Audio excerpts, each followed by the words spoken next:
You have met this person, perhaps only once, perhaps years ago, but you have not forgotten them. They were not necessarily the most attractive person in the room, not the wealthiest, not the most decorated by titles or achievements. Yet, when they entered, something in the atmosphere changed. Conversations shifted toward them the way sunflowers shift toward light, not because they demanded it, but because something in their presence made it feel natural, inevitable. When they spoke, people listened not out of politeness, but out of a hunger they could not quite explain. When they were silent, the silence carried weight, and when they left, the room was slightly less than it had been when they were in it. You spent the drive home turning them over in your mind, try to identify what it was, this quality they carried, this invisible architecture of self that made them so impossible to ignore. Most people conclude it was charisma. They are wrong. Charisma is a performance. It can be faked, rehearsed, depleted. What you encountered was something far older, far rarer, and far more difficult to manufacture. You encountered presence. And presence, true, sovereign, magnetic presence, is not a personality trait. It is a code, a precise, learnable architecture being. 14 laws that, understood deeply and lived consistently, transform not how you appear to the world, but how the world experiences you. This is that code. Law 1, the law of internal gravity. Every human being, whether they know it or not, is constantly broadcasting a signal, not through words, not through clothing or posture alone, through something beneath all of that, a frequency emitted by the relationship between a person and themselves. When that relationship is fractured, when a person is secretly at war with who they are, performing a version of themselves they hope will be accepted, the signal they broadcast is one of quiet desperation. Others feel it, not consciously, perhaps, but in the body, in the instinct that says something about this person requires effort. But when a person has arrived at a genuine peace with themselves, not perfection, not the absence of struggle, but fundamental settledness in the territory of their own identity, they broadcast something entirely different, a gravity, a pull.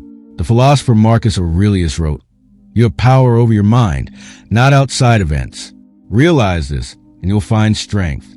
He was describing something deeper than positive thinking. He was describing the foundation of presence, a mind that has claimed sovereignty over its own interior, and therefore no longer leaks energy in the direction of external chaos. The magnetically present person is not the loudest, not the most animated. They are the most settled. And in a world of relentless agitation, settledness is the rarest form of power. The first law is this: before you can draw others toward you, you must give them something worth approaching. That something is a self that is genuinely, quietly at home within itself. Law 2, the law of undivided attention.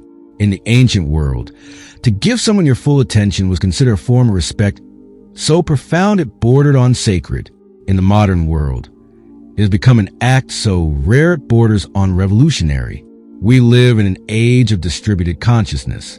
The phone divides a mind. The notification splinters the moment. The impulse to document the experience replaces the experience itself. Most people in conversation are not fully present. They are composing their next sentence while the other person is still finishing theirs. They are monitoring the room for someone more interesting, more useful, more relevant to their current agenda. They are, in the most precise psychological sense, elsewhere, and the person they are speaking with feels it, not as a specific offense, as a diffuse, uncomfortable sense of not quite matching.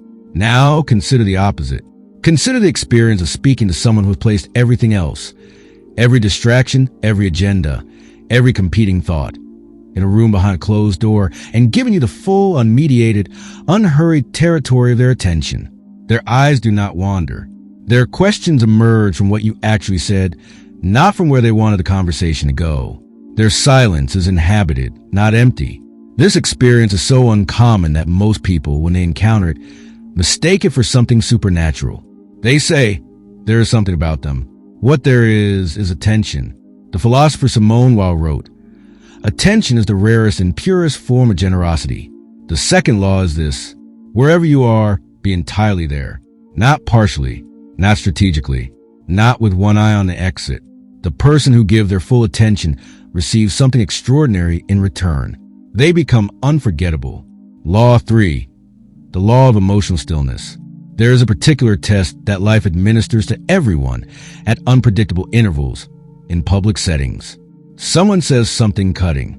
A situation unfolds contrary to your expectations. A provocation arrives, subtle or direct, designed, consciously or not, to pull you off center. Most people fail this test, not because they are weak, but because they have never been taught that the speed of their emotional reaction is inversely proportional to their social power. The person who reacts immediately, who flares, defends, justifies, collapses, reveals something to everyone watching, that their internal state is governed by external events, that they can be moved, controlled, triggered, and a person who can be triggered is a person who has surrendered the most fundamental form of authority over themselves. But the person who receives a provocation and meets it with stillness, not the brittle stillness of suppression, not the performance of indifference, but the genuine, rooted stillness of someone whose center holds, that person communicates something that no title, no wealth, no accomplishment can communicate on their behalf. I am not at the mercy of what happens to me. Epictetus, who was born a slave and became one of the most revered philosophers of antiquity, understood this more clearly than almost anyone. He wrote, "It's not what happens to you, but how you react to it that matters." He was not offering consolation. He was identifying the precise mechanism of sovereignty. The third law is this: do not pay the expensive price of a cheap reaction. Law 4. The law of deliberate speech. Words spoken slowly carry more weight than words spoken quickly. This is not merely a stylistic observation. It is neurological. The human brain, when processing speech, assigns greater cognitive importance to information delivered at a measured pace. Rapid speech signals anxiety. It signals a subconscious belief that the listener might leave before the sentence ends, that the words must rush to justify their own existence. Slow, deliberate speech signals the opposite. It says, without saying, "I am confident that what I'm about to say is worth waiting for, and I am confident that you will wait." That confidence is itself magnetic. The magnetically present person is never in a hurry with their words. They choose. They pause. They let the silence do the work that lesser speakers try to fill with volume. There is a depth to the voice of a person who speaks this way that has nothing to do with the bass of their tone and everything to do with the weight of their intention. You feel, when they speak, that the words were considered before they were released, that they mean what they say. And in an age saturated with words spoken carelessly, abundantly, and without consequence, the person who speaks with precision stands apart with a clarity that is almost startling. Seneca wrote, "Let your words be few and weighty." He was not prescribing introversion. He was prescribing power. The fourth law is this: let every word earn its place. And the silence before the word is not emptiness. It is preparation. Law 5. The law of the unhurried body. The body does not lie. Before a word is spoken, before eye contact is made, before any conscious communication is exchanged, the body has already told its story. Rush movements tell one story. The quick glance, the restless hands, the weight shifted continuously from foot to foot, the pace that is slightly too fast for the situation to require. These movements broadcast a single signal: I am not entirely at ease here. And the people around you receive that signal and calibrate their own comfort level downward accordingly. But the unhurried body tells a different story entirely. Movements that are deliberate without being stiff. Stillness that is inhabited rather than performed. The ability to occupy a chair or a room with the quiet confidence of someone who has no urgent need to be anywhere other than exactly where they are. This is not arrogance. It is settledness made visible. The ancient Romans had a word, gravitas. It described a quality of presence that was communicated not through words but through the entire bearing of a person. The sense that they carried weight, that they were the kind of person whose actions and opinions had consequences. Gravitas was considered the highest social virtue in Roman culture. Not wit, not eloquence, not ambition. The quality of being someone whose physical presence alone communicated seriousness, depth, and the absolute absence of desperation. The fifth law is this: move as if time is yours, because it is. The person who is in a hurry is serving time. The person who is unhurried has made time serve them. Law 6. the law of sovereign silence. Most people are afraid of silence. Not silence in the abstract. They enjoy it alone in the bath, in the early morning before the world wakes. They are afraid of silence between people, of the pause in conversation that extends past what social convention permits, of the moment in a room where no one is speaking and everyone is subtly, urgently waiting for someone to dissolve the discomfort. This fear is understandable. Silence between people has historically signaled rupture, the withdrawal of approval, the presence of unspoken conflict, the gap between what two people cannot bridge with words. But the magnetically present person has learned something that most never discover. Silence is not absence. It is a form of communication so sophisticated that most people have lost the ability to speak it. When you are comfortable with silence, when you do not rush to fill it, when you do not apologize for it, when you allow it to exist between yourself and another person without anxiety, you communicate something that no words can replicate.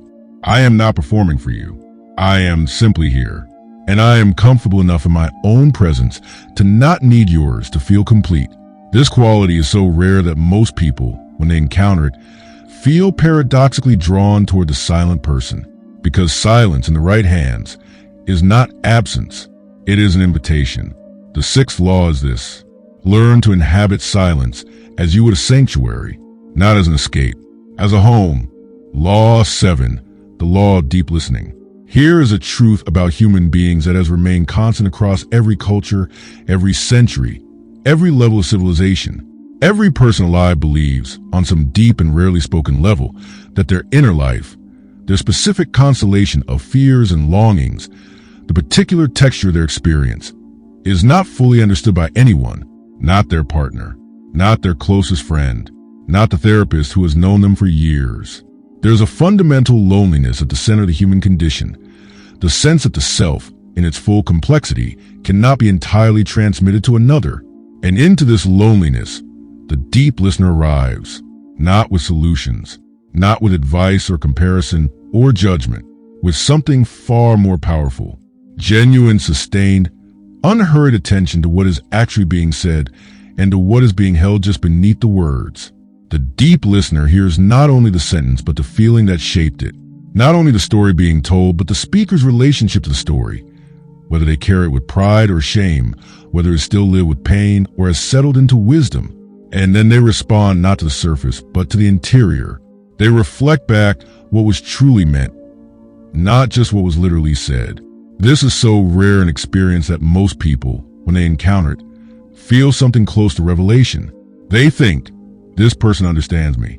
What has actually happened is simpler and more profound. This person was paying attention. William James, the father of American psychology, wrote, "The deepest principle of human nature is the craving to be appreciated. The deep listener fulfills this craving without effort and without artifice, and in doing so, becomes the most significant person in every room they enter." The seventh law is this: listen to what people mean, not only to what they say. The difference between those two things is where every real human connection lives. Law 8, the law of purposeful absence. There's a paradox at the heart of magnetic presence that most people never discover. Presence is amplified by absence. The person who is always available becomes ambient, like background music, noticed only when it stops. The person who is selectively present, who gives their full, luminous attention and then withdraws into their own interior life, creates something that constant availability never can: the experience of being missed and the anticipation of return. This is not manipulation. It is a natural rhythm of a person who has a rich interior life, who genuinely needs solitude, not as an absence of desire for connection, but as the very source of the quality they bring to connection. The artist who never stops working produces work that is abundant but thin. The artist who works, then rests, then works again produces work that has been marinated in the full depth of their inner life. The same principle governs presence. The person who is always there gives you what they have on the surface. The person who comes and goes gives you what they've found in the depth. Seneca wrote, "Retire into yourself as much as you can." He was not prescribing loneliness. He was prescribing the discipline that makes genuine presence possible. The eighth law is this: honor your absences as carefully as your appearances. What you bring back from solitude is what makes your presence worth seeking. Law 9, the law of emotional contagion. Every human being is a transmitter, not metaphorically. Neurologically, the discovery of mirror neurons in the late 20th century confirmed what poets and philosophers had known intuitively for centuries.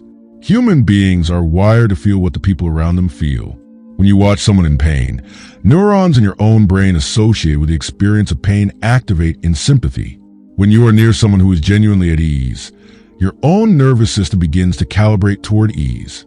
This is called emotional contagion, and it means that your internal state, whatever you're actually feeling beneath the social performance, is being transmitted to every person in your vicinity, whether you intend it or not. The anxious person anxifies a room. The agitated person agitates. The bitter person introduces into every interaction a slight aftertaste that people cannot name but cannot ignore. And the person who carries genuine internal peace, who has done the invisible, unglamorous work of making peace with their own history, their own limitations, their own irreducible humanity, that person changes the atmosphere of every room simply by inhabiting it. People feel near them slightly more at ease than they did a moment before, slightly more generous, slightly more themselves, and they cannot explain why, because the transmission is occurring below the level of language. The 9th law is this: tend your interior climate as carefully as you tend your external presentation, because whatever lives inside you is already walking into the room ahead of you. Law 10, the law of authentic conviction. There is a quality possessed by every magnetically present person that cannot be faked, borrowed, or performed. The quality of believing what they say with the whole of their being, not certainty. Conviction is not the same as certainty. A person of conviction can hold a belief deeply while remaining genuinely open to revising it. What they cannot do, what they have chosen at some fundamental level not to do, is speak words they do not mean. Most people in social situations engage in a subtle but pervasive form of self-betrayal. They say what seems expected. They agree to avoid friction. They dilute their actual perspective into a version they believe will be more palatable, more popular, more likely to win approval. And in doing so, they become, conversationally, like warm water, neither offensive nor memorable. The person of authentic conviction does not perform agreement they do not feel. They disagree gracefully, without aggression, without contempt, but they disagree. They state uncomfortable truths with the calm steadiness of someone who values honesty more than approval. They say what they mean. And because so few people dare to do this, the ones who do become remarkable, not controversial, not combative, remarkable, because there is something in the human nervous system that responds to authenticity the way a compass responds to north, involuntarily, reliably, and without the need for explanation. The 10th law is this: the most magnetic thing you can be is genuinely, undefensively yourself. Approval is abundant.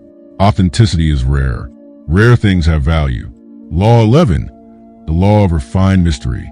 Everything fully known loses its pull. This is not cynicism. It is the fundamental structure of human desire. The mind is drawn toward what it does not yet fully understand, toward the unfinished sentence, the partially opened door, the person whose depths have not yet been fully sounded. The magnetically present person understands this not as a tactic, but as a philosophy of revelation. They do not conceal themselves out of fear. They reveal themselves with intention. Depth is offered in layers, not poured out all at once. The whole story is never told in the first conversation, not because they're playing a game, but because they understand that the most meaningful things about a person, the experiences that shape them at the foundation, the convictions arrived through genuine suffering, the vision they carry for what their life is becoming, these things deserve a context that a first conversation cannot provide. They are given to people who have earned them over time, over repeated contact, over the gradual accumulation of mutual trust. This creates something rare in modern social life, a reason to return. The person who has been fully downloaded in a single conversation offers no further mystery. The person who leaves you with a sense that there is more, much more, still unspoken behind their eyes. That person occupies a permanent space in your imagination. Marcus Aurelius wrote, Never esteem anything as of advantage to you that will make you break your word or lose your self-respect.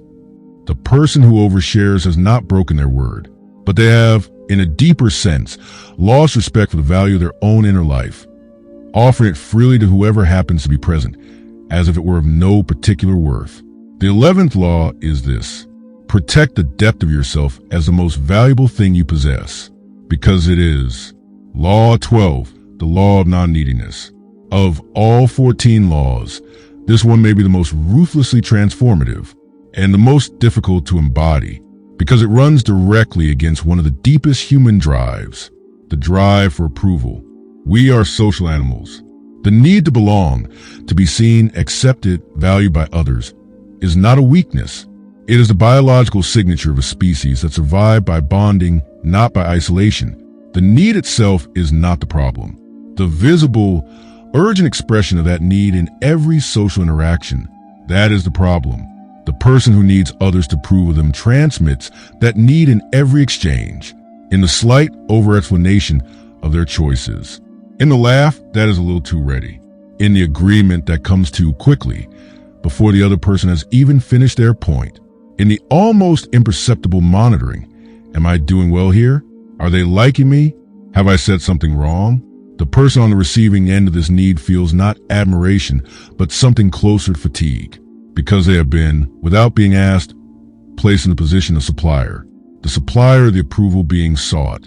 And no one wants to be someone's supplier, but the person who appears to need nothing, who enters social situations from a place of genuine abundance, who engages warmly but without desperation, who could, without evident distress, take or leave the interaction.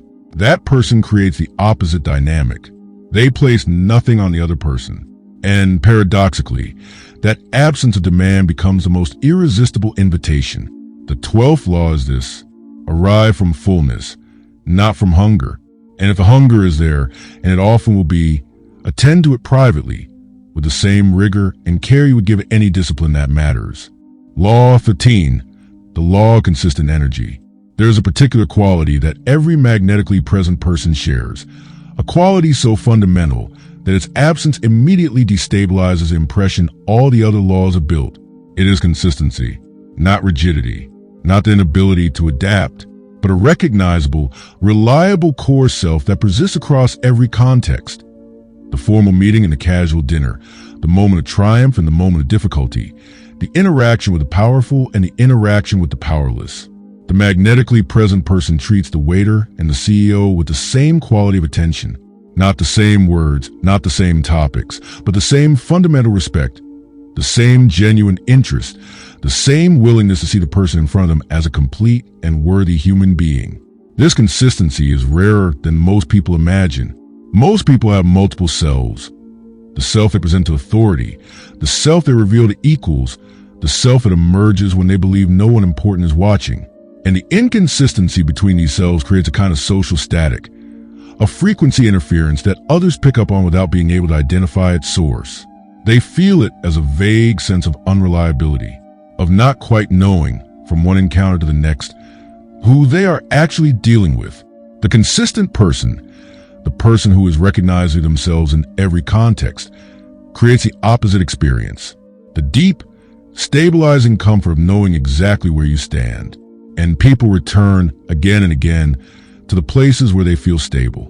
The 13th law is this: be the same person in every room, not the same performance, the same truth. Law 14, the law of presence over performance. We arrive at the final law, and it is, in many ways, the one that contains all the others. Because every law in this code, the settledness, the attention, the stillness, the deliberate speech, the sovereign silence, the deep listening, the conviction, the consistency, every single one of them is simply a different expression of the same underlying truth. Magnetic presence is not something you do. It is something you become. Most people approach the subject of personal magnetism as a performance problem. They believe that if they could learn the right words, the right body language, the right conversational techniques, if they could assemble the correct external signals, they would be perceived as magnetic. And for a short time, perhaps they are, but performance cannot be sustained indefinitely. It requires energy, vigilance, and the constant anxiety of the actor who is afraid the audience will see through the role. And eventually, in an unguarded moment, in a long evening, in the quiet aftermath of the crowd, the performance drops, and what is revealed beneath it is exactly what was always there. The magnetically present person does not perform.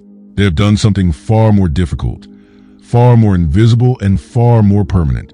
They have built, through years of honest self-examination and the unglamorous discipline of daily self-mastery, a self that requires no performance because it is the performance. There is no gap between who they are and how they appear. And it is that coherence, that absolute, rare, sovereign alignment between the interior and the exterior, that creates the quality of presence that makes a room lean in before a single word is spoken. Marcus Aurelius wrote, in the deepest hours of his solitary journal, perfection of character is this, to live each day as if it were your last, without frenzy, without apathy, without pretense. Without pretense. That is the 14th law. That is the whole code. That is the one discipline that makes all the others not merely useful, but unnecessary to think about. Because when you are genuinely, entirely, without apology and without pretense yourself, your presence needs no architecture. It simply is. And the world, without being asked, leans toward it. The sovereign conclusion. You will leave this listening and enter the world where the noise is loud and the demands are many and the pressure to perform, to compete, to shrink, or to inflate yourself depending on what the moment seems to require. That pressure will be there. It is always there. But you now carry something that cannot be taken by the noise. You carry the understanding that what makes a human being truly compelling, truly, indelibly magnetic, has never been performance. It has always been a presence. The quality of genuine attention brought to this moment. The stillness that holds even when the world does not. The willingness to be utterly, vulnerably, confidently real. There will be days when you forget this. Days when the old anxiety returns. When you stand at the edge of a room or the beginning of a conversation and feel the pull toward performance, toward pretense, toward the safer version of yourself that seeks approval rather than offering authenticity. On those days, return to this. You are not here to impress the room. You are here to inhabit it fully, to bring the whole of your attention, the whole of your stillness, the whole of your deliberately, patiently constructed inner life, to the single person in front of you in this single unrepeatable moment. Seneca wrote in a letter to a friend near the end of his life, gather and save the time which till lately has been forced from you, or filched away, or has merely slipped from your hands. Make yourself believe the truth of my words, that certain moments are torn from us, that some are gently removed, and that others glide beyond our reach. The most disgraceful kind of loss is that due to carelessness. The most disgraceful kind of loss. Do not lose this moment to a performance no one asked for. Be here. Be entirely, sovereignly, magnificently here. That is the code. That is the only code there has ever been.